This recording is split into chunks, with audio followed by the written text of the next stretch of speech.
"You're done here," my assistant said in the meeting, so I fired him mid-presentation.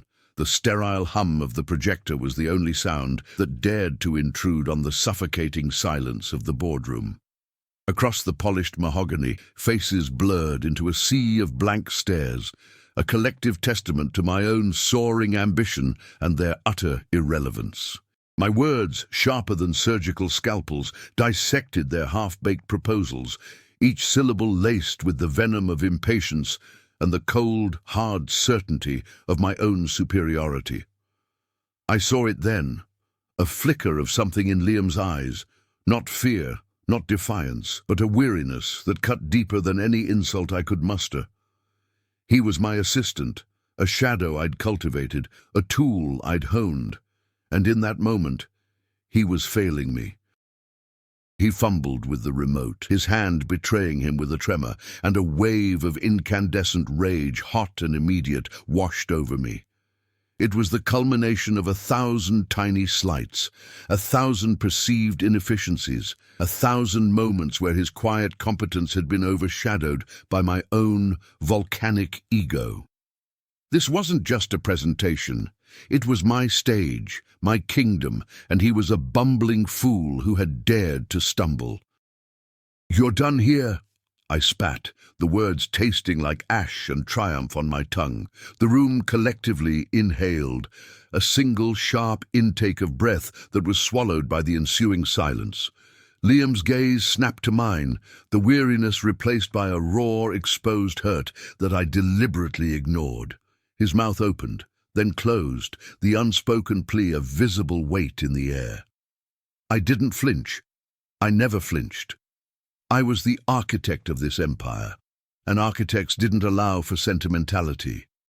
I gestured sharply towards the door, a dismissive flick of my wrist. "Pack your things, now."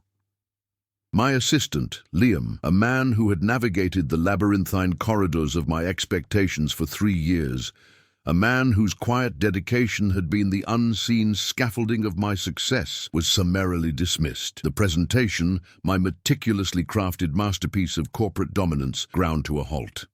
The projector's beam, once a beacon of my brilliance, now cast a lonely, flickering rectangle of light on the screen, illuminating nothing but the sudden, gaping void where Liam had stood. The other faces around the table remained frozen, their expressions a mixture of shock and a carefully concealed, almost predatory anticipation. They knew this was my way, my brutal, efficient, and utterly unforgiving way. They had seen it before, though never quite so public, never quite so swift. The air thickened, charged with the unspoken question, who would be next? The sound of Liam's briefcase scraping against the linoleum floor was unnervingly loud in the sudden, profound quiet that followed my pronouncement. I watched, my gaze fixed, as he moved with a stiff, almost robotic precision. There was no outburst, no plea, just a silent, dignified retreat that, in its very stillness, felt like a profound accusation. He didn't look at me again. He couldn't. His shoulders were hunched, not in defeat, but in a quiet, internal gathering of what remained. The other executives, my carefully selected audience, shifted in their seats, their eyes darting between Liam's retreating form and my impassive face. They were masters of the corporate dance, adept at feigning shock while calculating their own next move, their own strategic positioning. But beneath their practiced composure, I sensed a disquiet, a subtle ripple in the placid surface of their ambition. My act, while brutal, was also a stark reminder of the precariousness of their own positions, a testament to the volatile nature of my leadership. It was a power play, pure and simple, a demonstration of absolute control that left no room for doubt. As Liam's figure disappeared through the heavy oak doors, the echo of their closing reverberated in the cavernous space, a punctuation mark on my decisive yet hollow victory. The rest of the meeting was a charade. My words, usually so sharp and precise, felt hollow, the energy drained from the room, from me. I pushed through the remaining agenda items, my voice a monotone drone, my mind replaying the scene in the boardroom. Liam's face, the flicker of hurt in his eyes, the way his hand had trembled, it was an image I couldn't shake. This was my fault, not the firing that was necessary, efficient, but the way it had happened, the sheer, unadulterated anger that had surged through me, eclipsing any semblance of reason or control. I had always prided myself on my detachment, my ability to make the hard decisions without emotional compromise. But this felt different.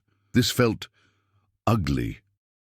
I saw myself then not as the brilliant strategist, the titan of industry, but as a petulant child throwing a tantrum because a subordinate had dared to falter. The polished mahogany of the boardroom table suddenly felt like a barrier, separating me from the messy human reality I so desperately tried to ignore. The sterile hum of the projector, which had once been the soundtrack to my success, now sounded like a dying machine, sputtering its last breath. Days bled into weeks, each sunrise a fresh reminder of the gnawing emptiness that had settled in my chest.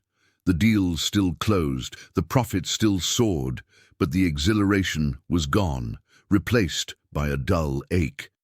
I found myself replaying that moment in the boardroom. The raw vulnerability in Liam's eyes, the tremor in his hand. I saw him not as the incompetent assistant, but as a person whose livelihood I had carelessly shattered with a few ill-chosen words. My meticulously constructed world, built on a foundation of ruthless efficiency and emotional detachment, began to crumble from within. The victories felt hollow, the accolades meaningless. I started to notice the subtle glances, the hushed conversations that stopped when I approached, the way people seemed to shrink away from my presence. I was a king, yes, but a king ruling over a kingdom of fear and resentment. A kingdom I had built myself, brick by brick, with every dismissive word, every condescending glance, every act of calculated cruelty. The power I had wielded so effectively now felt like a heavy, suffocating cloak, isolating me from any genuine human connection. I was a prisoner in my own fortress, the walls built not of stone, but of my own making. One rain-slick Tuesday, I found myself standing outside a small, nondescript cafe in a part of the city I rarely frequented. It was a place Liam had mentioned once, a quiet refuge he described with a fondness that had, at the time, struck me as utterly baffling. The rain plastered my hair to my forehead, a cold, insistent reminder of the damp chill that had settled deep within my bones. Hesitantly, I pushed open the door, the chime above announcing my arrival with a cheerful, out-of-place sound. The air inside was thick with the comforting scent of roasted coffee and cinnamon, a stark contrast to the sterile, impersonal atmosphere of my usual haunts. My eyes scanned the room, a knot of anxiety tightening in my stomach, and then I saw him. He was at a small table by the window, nursing a steaming mug, his back to me. He looked thinner. His shoulders still held a familiar weariness, but there was a subtle shift, a quietude that hadn't been there before. My instinct was to retreat, to vanish back into the anonymity of the rain, but my feet remained rooted to the spot. He turned then, as if sensing my presence, and his eyes met mine. There was no anger, no accusation, just a flicker of surprise, quickly replaced by a neutral, almost polite curiosity. The tremor in his hand was gone, replaced by a steady grip on his mug. He gestured to the empty chair opposite him, a simple, unadorned invitation. I hesitated, the chasm of our past interactions stretching between us, but the quiet sincerity of his gesture drew me in. I sat, the worn wood of the chair cool beneath my hand. The silence that settled between us was different from the silence of the boardroom. It was not heavy with unspoken threats or calculated power plays, but light, expectant, and surprisingly not uncomfortable. He simply looked at me, his gaze steady, waiting. I opened my mouth to speak, to offer some hollow apology, some pathetic attempt at justification, but the words caught in my throat. What could I possibly say? That I was sorry for shattering his career, for the humiliation, for the sheer, unadulterated cruelty of my actions. The enormity of my transgression felt too vast, too profound, to be contained within a few fumbled sentences. Instead, I found myself reaching for the sugar dispenser, my fingers brushing against his as I did. A jolt, small but undeniable, passed between us. His hand didn't flinch. He simply moved it slightly, allowing me unimpeded access. It was a small gesture, almost imperceptible, but in its quiet grace it spoke volumes. It was an offering, a silent acknowledgement of a shared space, a shared humanity that I had so carelessly disregarded. He then picked up a small, worn notebook from the table, its pages filled with his precise, elegant script. He didn't offer it to me, didn't explain its contents, but simply held it, his thumb tracing the worn edges of the cover. It was a silent testament to his continued pursuit of something meaningful, something beyond the sterile confines of corporate ambition. I understood then, with a clarity that pierced through the fog of my own self-importance, that my actions had not broken him, but perhaps, in a strange and unexpected way, had liberated him. He had been freed from the gilded cage of my expectations, allowed to find his own path, to nurture his own quiet passions. The rain had begun to subside, the weak sunlight filtering through the cafe window, casting a warm glow on his face. He met my gaze again, and this time there was a faint, almost imperceptible smile playing on his lips. It wasn't a smile of triumph or of forgiveness, but of quiet understanding, of a shared moment of unexpected humanity. He raised his mug in a silent toast, a gesture that felt both ancient and profoundly new. I mirrored his action, the warmth of the mug seeping into my cold fingers. In that simple, silent communion, amidst the comforting aroma of coffee and the gentle murmur of distant conversations, a fragile bridge began to form across the chasm I had created. It wasn't a bridge of grand apologies or elaborate explanations, but one built on the silent acknowledgement of shared space, of a moment of unexpected grace offered and, in its own quiet way, received. As I stood to leave, the weight on my chest had lessened, replaced by a fragile, unfamiliar lightness. Liam remained seated, his gaze following me with that same quiet understanding. I didn't look back as I stepped out into the now brightening street, the scent of damp earth and blooming jasmine a welcome balm. The city, once a landscape of my own relentless ambition, now seemed imbued with a subtle, unexpected beauty. I walked, not with the hurried, aggressive stride of my former self, but with a measured, thoughtful pace, the echo of the cafe's gentle chime, a soft counterpoint to the rhythm of my steps. Days later, back in the sterile expanse of my office, the projector remained dark, the mahogany table bare. I was still here, still the architect of this empire, but the foundation felt different, less solid, more porous. I found myself reaching for a small, smooth stone I'd picked up from the cafe's windowsill, its coolness a grounding presence in my palm. It was a silent witness to a moment that had irrevocably shifted the landscape within me.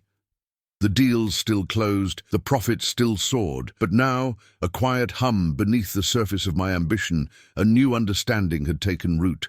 It wasn't about power or control, but about the fragile, vital threads that connected us all. The memory of Liam's steady hand, his quiet gesture, the faint understanding smile, these were the new currency of my world. I looked out the window, the city lights beginning to twinkle like scattered diamonds against the deepening twilight. The empire I had built was still vast, still imposing, but I knew now that its true strength lay not in its towering spires, but in the quiet, unseen connections that bound its inhabitants together. The stone in my pocket felt warm now, a constant reminder that even in the most sterile environments, the seeds of empathy could find fertile ground. And in the quiet hush of the approaching night, a single poetic image bloomed in my mind, the gentle, persistent rain washing away the dust of my arrogance, revealing the unexpected resilience of a single, quiet bloom. The weight of that small, smooth stone, a tangible fragment of a world I'd previously dismissed as insignificant, became a constant, quiet anchor. It wasn't about the physical object itself, but the memory it held. The damp chill of the cafe, the unexpected warmth of Liam's hand, the unspoken acknowledgement that passed between us. This wasn't a grand epiphany, no sudden shedding of my old skin, but a subtle recalibration, like a compass needle slowly finding true north. My interactions began to shift, almost imperceptibly at first. Instead of demanding immediate results, I found myself asking questions, listening to the answers with a newfound patience. I observed the subtle cues in body language, the hesitant pauses, the averted gazes, no longer interpreting them as weakness or defiance, but as signals of unspoken needs or anxieties. Consider how this applies when you navigate a crucial negotiation. Instead of bulldozing with your agenda, pausing to genuinely understand the other party's underlying concerns can unlock solutions previously invisible, transforming a potential conflict into a collaborative endeavor. Furthermore, my relentless pursuit of efficiency started to feel hollow when measured against the quiet dignity I had witnessed. I began to delegate not just tasks, but also a degree of autonomy, trusting my team to find their own solutions, to develop their own approaches. This wasn't about relinquishing control. It was about recognizing that true strength often resided in empowering others, in fostering an environment where their unique contributions could flourish. Building on this, however, I started to see the tangible benefits of this shift. Projects that had once been mired in my micromanagement began to move with a smoother, more organic momentum. Innovation, previously stifled by my rigid expectations, began to bubble to the surface. It was as if, by loosening my grip, I had inadvertently created more space for growth, for creativity, for a shared sense of purpose that transcended individual ambition. Conversely, the relentless pressure I had exerted on myself also began to ease. The need to be perpetually right, perpetually in control, started to feel exhausting rather than empowering. I allowed myself moments of quiet contemplation, not for strategic analysis, but for simple reflection, for simply being. The city, once a mere backdrop for my conquests, began to reveal its intricate tapestry of lives and stories. I started noticing the small acts of kindness that unfolded on street corners, the quiet resilience of individuals navigating their own daily challenges. Another crucial layer is the realization that true leadership isn't about wielding authority, but about cultivating connection. It's about understanding that every individual, regardless of their perceived status, carries their own unique burdens and aspirations. Now consider how this applies when you're faced with a challenging team member. Instead of immediate disciplinary action, seeking to understand the root cause of their behavior, perhaps a personal struggle, a misunderstanding, or a lack of resources, can lead to a far more effective and compassionate resolution. This newfound perspective began to permeate my professional life in unexpected ways. During a particularly tense board meeting, a situation that would have previously ignited my combative instincts, I found myself observing the subtle anxieties etched on the faces of my colleagues. Instead of launching into a forceful defense of my strategy, I offered a moment of shared vulnerability, acknowledging the inherent uncertainties of the market. This wasn't weakness. It was an invitation for collective problem-solving, a quiet declaration that we were in this together. Consequently, the atmosphere shifted from one of guarded defensiveness to one of open dialogue. The ensuing discussion, devoid of my usual aggressive pronouncements, yielded more robust and innovative solutions than any of my previous solo endeavors. The echo of Liam's quiet dignity served as a constant, subtle reminder that strength could manifest in myriad forms, and that true power often lay in the quiet cultivation of empathy and understanding. The initial tremor of change, once a subtle undercurrent, now manifested as a more deliberate reshaping of my interactions. My focus shifted from merely observing subtle cues to actively anticipating them. This involved a deeper dive into understanding the unarticulated needs that drove individual behaviors. For instance, in the past, a colleague's prolonged silence during a brainstorming session would have been interpreted as disinterest or a lack of ideas. Now, I recognized it as a potential sign of apprehension, a fear of judgment, or perhaps a need for more processing time. Consequently, I began to interject with open-ended questions, not to solicit immediate answers, but to create a safer space for their thoughts to surface organically. This approach wasn't about being passive. It was about strategically fostering an environment where diverse perspectives could emerge without the pressure of immediate articulation, thereby enriching the collective output. Furthermore, this proactive empathy extended to anticipating potential friction points before they escalated. I started to analyze project timelines and resource allocations not just for efficiency, but for their potential to induce stress or burnout. If a deadline seemed unusually tight, or if a team member was consistently overloaded, my immediate response was no longer to demand faster work, but to investigate the underlying constraints. This might involve re-evaluating the scope of the project, reallocating resources from less critical areas, or even having a candid conversation with the individual to understand their workload and identify specific bottlenecks. Building on this, however, the outcome wasn't just about mitigating stress. It was about demonstrating a genuine investment in the well-being of my team, fostering a sense of psychological safety that, in turn, fueled greater commitment and creativity. Conversely, my own internal dialogue underwent a significant transformation. The relentless self-criticism that had once defined my inner monologue began to recede, replaced by a more nuanced self-assessment. I started to acknowledge that mistakes were not catastrophic failures, but inevitable data points on the path to growth. For example, if a strategic decision didn't yield the expected results, instead of dwelling on my perceived inadequacy, I would analyze the variables that contributed to the outcome, learning to distinguish between factors within my control and those that were external or unforeseen. This shift in perspective allowed me to approach challenges with a greater sense of resilience and a reduced fear of vulnerability, making me more approachable and, paradoxically, more effective. Another crucial layer is the understanding that empathy isn't a finite resource that depletes with use.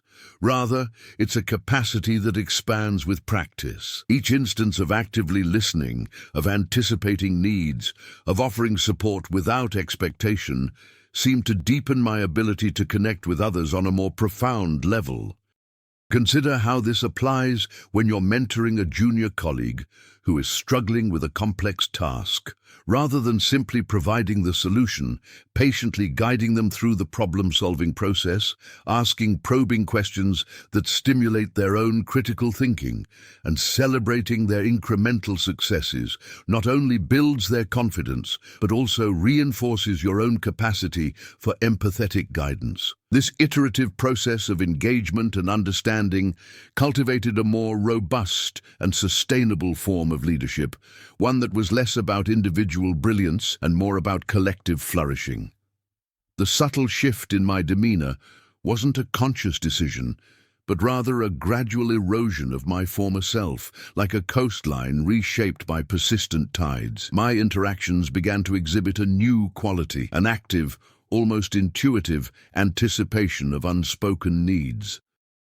This wasn't merely about reacting to visible cues, but about projecting forward, understanding the potential challenges or desires that might arise before they even manifested. For instance, When reviewing project proposals, I started to look beyond the stated objectives and metrics, probing for the underlying human motivations and potential points of friction. If a proposal seemed overly aggressive in its timeline, I wouldn't just flag it as unrealistic. I would investigate the pressure points that might be driving such an ambitious schedule. This might involve discrete inquiries into departmental funding cycles, the executive sponsorship's personal investment in the project's swift completion, or even subtle signals of internal competition. Consequently, my feedback moved from simply critiquing feasibility to addressing the human dynamics that could impact success, fostering a more holistic and ultimately more effective approach to strategic planning. Furthermore, this forward-looking empathy extended to proactively identifying and addressing potential sources of conflict before they took root. In team dynamics, I began to observe not just individual performance, but the intricate web of relationships and communication patterns. If I noticed a growing distance between two key contributors, or a subtle shift in the usual collaborative energy of a department, my intervention would be immediate and nuanced. This might involve orchestrating informal team-building activities designed to rekindle camaraderie, or facilitating discreet one-on-one conversations to understand the root cause of any emerging tension. Building on this, however, the goal wasn't to eliminate all disagreement. Healthy debate is vital, but to ensure that any conflict remained constructive, rooted in differing perspectives rather than personal animosity. This proactive cultivation of a positive relational ecosystem prevented minor issues from festering into significant disruptions, ensuring a more stable and productive work environment.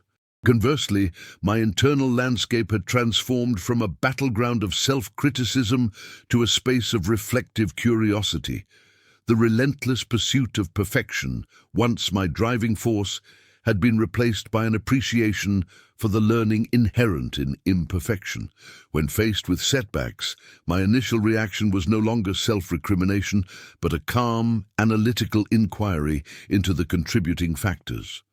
For example, if a marketing campaign underperformed, I would meticulously dissect the campaign's components, the messaging, the target audience segmentation, the chosen channels, not to assign blame, but to isolate the variables that led to the suboptimal outcome. This analytical detachment, coupled with a genuine acceptance of my own fallibility, allowed me to extract valuable lessons from every experience, fostering a continuous cycle of improvement. Another crucial facet of this evolving perspective involved recognizing that genuine connection often thrives in the spaces between words. My communication style shifted from verbose pronouncements to a more intentional use of silence and subtle gestures. I learned that sometimes the most impactful leadership involves simply being present, offering a steady gaze, a nod of understanding, or a brief, reassuring touch on the shoulder. Now consider how this applies when you're navigating a sensitive conversation with an employee who has made a significant error. Instead of immediately launching into a corrective lecture, pausing, allowing them to articulate their perspective, and then offering a quiet, supportive presence can create a far more receptive environment for constructive feedback. This subtle yet powerful form of communication fostered deeper trust and a stronger sense of psychological safety, reinforcing the understanding that leadership was not solely about directives, but about fostering an environment of mutual respect and shared growth. The subtle recalibration of my leadership style began to extend beyond mere interpersonal dynamics, influencing the very architecture of my strategic decision-making. I started to view competitive landscapes not as zero-sum games to be dominated, but as complex ecosystems with interconnected elements, where collaboration could yield greater long-term stability than aggressive tactics. For instance, instead of launching a preemptive strike against a rival company encroaching on our market share, I initiated a series of exploratory discussions focused on potential areas of mutual benefit. This involved identifying overlapping research interests, shared supply chain vulnerabilities, or complementary service offerings. Consequently, what might have devolved into a protracted and costly price war evolved into a strategic alliance that leveraged both organizations' strengths, ultimately expanding the market for both and mitigating risks that neither could have effectively managed alone. Furthermore, this broadened perspective encouraged a more nuanced understanding of risk itself. Previously, risk was primarily perceived as a quantifiable threat to be minimized or eliminated. Now I began to recognize that calculated risks, particularly those involving genuine innovation or uncharted territory, were essential for sustained growth. The key was not to avoid risk, but to approach it with informed curiosity and a robust framework for adaptation. Consider how this applies when you are launching a groundbreaking but unproven product. Instead of demanding absolute certainty of success before committing resources, you might implement a phased rollout, gathering real-time user feedback at each stage and iterating on the product's design and functionality based on that input.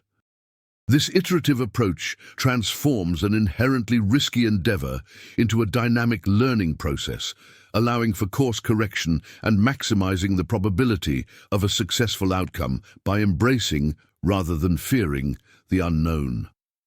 Conversely, my internal dialogue regarding success and failure underwent a profound metamorphosis. The concept of failure as a terminal state began to dissolve, replaced by the understanding that every outcome, positive or negative, provided invaluable data. This allowed for a more resilient approach to challenges, as the sting of a setback was mitigated by the immediate focus on extracting lessons learned.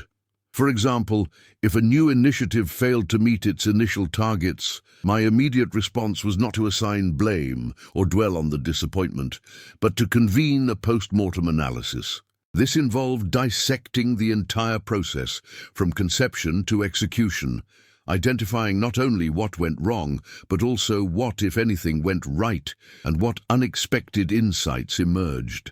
This deconstruction of outcomes, devoid of emotional judgment, fostered a culture of continuous learning and adaptation throughout the organization, making us more agile and responsive to evolving market conditions.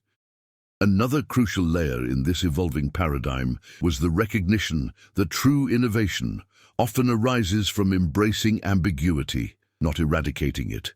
In my earlier career, I sought to impose order and certainty on every situation, viewing ambiguity as a sign of inadequate planning or a lack of control. Now, I understood that ambiguity could be a fertile ground for creativity, a space where novel solutions could emerge from unexpected juxtapositions. Now consider how this applies when you are tasked with developing a strategy for a rapidly changing industry.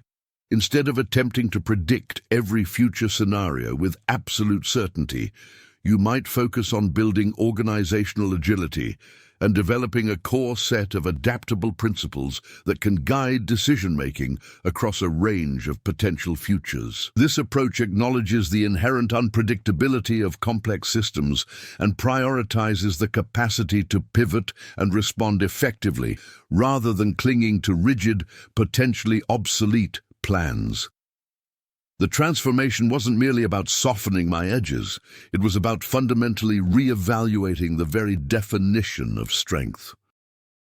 My prior leadership was characterized by an almost aggressive pursuit of control, a belief that unwavering decisiveness, even when fueled by impatience, was the ultimate virtue.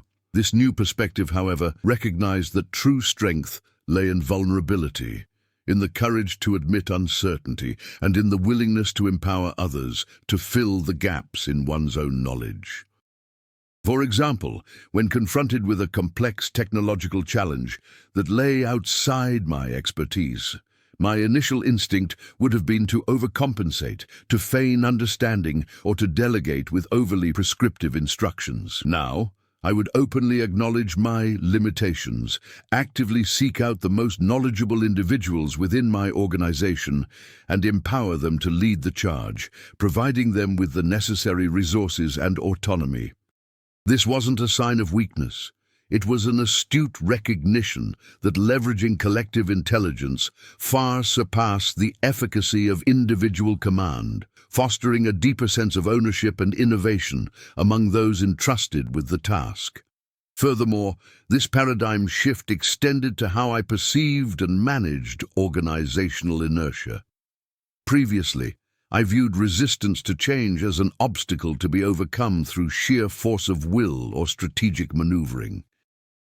Now, I understood that such resistance often stemmed from legitimate concerns about disruption, job security, or a lack of clarity regarding the benefits of the proposed change.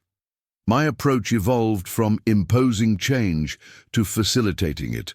This involved extensive dialogue, transparent communication about the rationale behind new initiatives, and actively soliciting feedback to address anxieties and incorporate valuable insights from those most affected. Consider how this applies when you are introducing a significant restructuring within your department.